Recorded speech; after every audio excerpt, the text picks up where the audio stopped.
Bienvenue dans ce chapitre. Nous allons vous apprendre comment tirer parti du style de jeu de vos adversaires et donc identifier également le style de jeu de la table.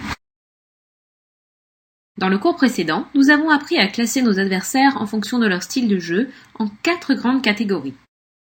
Les passifs serrés, les passifs larges, les agressifs serrés et les agressifs larges. Nous allons maintenant étudier les différentes stratégies à mettre en œuvre contre chaque type d'adversaire.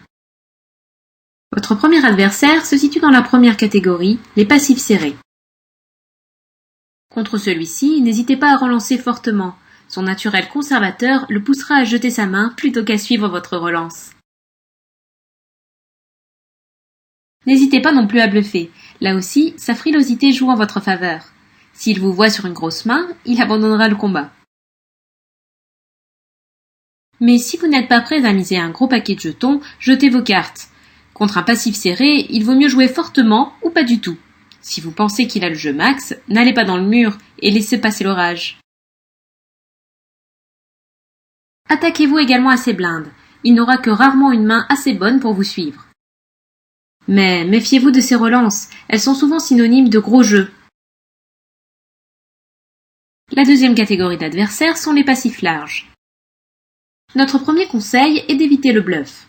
Ce type de joueur n'y est pas sensible. Il ne pense pas à ce que vous avez en main, mais seulement à ce qu'il a ou pourrait avoir. Piégez-le lorsque vous avez une grosse main et prenez-lui un maximum de jetons. Faites-lui regretter d'aller jusqu'au bout du coup.